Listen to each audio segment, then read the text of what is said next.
Oui, nous sommes de retour. Sylvain Olivier Gilna et Maxime Bouliane.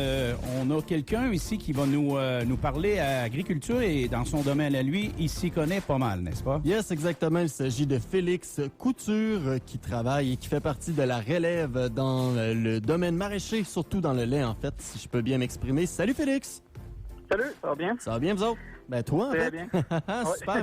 Merci beaucoup de prendre le temps un peu aujourd'hui comme ça avec nous pour nous parler de ton quotidien.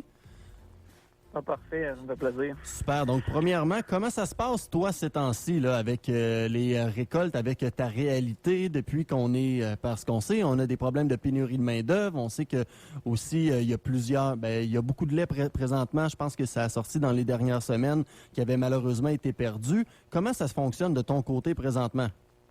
Ah, ben, nous, de ce côté-là, ça va quand même bien, là. Pour ce qui est de la main-d'œuvre, dans le fond, on est quand même une bonne équipe de travailleurs avec des gens que ça fait longtemps qu'ils travaillent chez nous. Puis aussi, on a des travailleurs étrangers qui viennent nous aider pour la traite des vaches. Fait qu'on est quand même bien équipés de ce côté-là. Super. Et toi, personnellement, ça fait combien de temps que tu es dans le domaine? Ça fait environ 8 ans que j'ai fini l'école à l'université. Puis je suis revenu à temps plein sur la ferme. Et qu'est-ce qui pousse justement un jeune homme comme toi, parce que je pense qu'on peut se dire que tu es encore un jeune homme, j'imagine qu'on a essentiellement le même âge. La trentaine, je sais pas, on est encore jeune. Hein? Je m'en vais. Je pense que oui, du moins, je pense qu'on peut l'être de cœur encore pendant un certain moment. Mais oui, qu'est-ce qui t'a poussé, toi, justement, à aller dans ce domaine-là? Ben, nous, c'est sûr que moi, je suis la 3e génération de la ferme. OK. Puis depuis mon jeune âge, j'ai toujours été là-dedans, donc la passion... c'est plus la passion qui pousse à rester là-dedans. Puis on a quand même eu des gros projets dans les dernières années. Dans les environ 10 dernières années, on a passé de 75 vaches à 230. Donc c'est motivant aussi à continuer.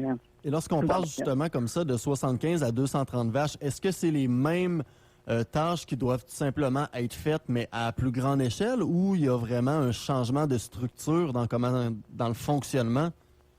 Ben, c'est sûr que plus qu'on grossit comme ça, l'équipe grossit, puis on vient plus un petit peu spécialisé chacun dans nos domaines. Comme moi, je m'occupe plus de tout ce qui est les animaux, toute la gestion du troupeau, des vaches, c'est plus mon domaine. On a un employé qui s'occupe plus des champs, de la machinerie. Ma sœur est là, s'occupe plus de tout ce qui est de la paperasse, de la job de bureau. Il y en a beaucoup aussi, là. Fait qu'on se partage. On vient plus spécialisé dans nos domaines, mais on s'entraide tous un et l'autre aussi. Puis cette année avec cette année avec la température, est-ce que tout se passe bien de votre côté? On sait qu'on a eu un été qui est plus tardif un petit peu. Est-ce que ça change quelque chose dans ta réalité à toi? Parce qu'on parle souvent à des agriculteurs qui, eux, ont des récoltes tout simplement, des fruits, des petits fruits. Présentement, c'est le temps des fraises. Pour vous, j'imagine, ça change pas grand-chose? Ben pour nous, c'est sûr, c'est des récoltes de foin qu'on a faites. On vient de terminer notre première coupe. Puis c'est sûr que la température, quand on veut faire du foin, il faut tout le temps 2-3 jours de beau temps. Puis cette année, la température elle change vite puis tout. Fait qu'il faut s'ajuster, il faut prendre des chances. On prend des chances qu'il ne mouillera pas, puis des fois on se fait avoir, des fois on se fait pas avoir. Mais on s'en vient quand même avec de l'équipement performant qu'on est capable de faire des chantiers qui vont quand même rapidement, puis pas trop se faire poigner par la pluie, comme on dit. J'avais une question pour toi. Oui. Vous aviez un quota de vaches, vous avez plus de vaches maintenant. Mais pour réussir à avoir plus de vaches, ça marche par quota, j'imagine. Est-ce que c'est une gymnastique à pu finir d'essayer d'avoir un plus gros quota? Ben c'est sûr que dans les dernières années, c'est un petit peu plus dur, oui, de racheter du quota, mais on est quand même capable de grossir un petit peu, de l'acheter, puis on reste aux affûts des opportunités qui peuvent se présenter aussi, là. OK, puis comme il y a, dans le fond, nous, il y a 8 ans, on avait racheté une autre entreprise d'un voisin, donc ça avait permis de grossir un petit peu plus. Hein.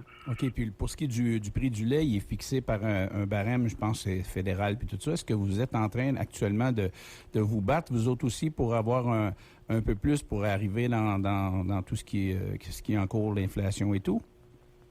Oh, ben c'est sûr que nous, il y a dans le fond, il y a la Fédération des producteurs de lait qui s'occupe de la gestion du prix du lait, puis quand ils ont des demandes ou toute la fédération demande à la Commission canadienne du lait qui appelle là, pour augmenter le prix, mais c'est sûr que si on regarde comparativement aux autres produits, le prix du lait sur le marché, il est resté plus stable dans les dernières années versus les autres produits qui sont pas sous gestion de l'offre, qui a eu plus de variations dues à l'inflation. Là.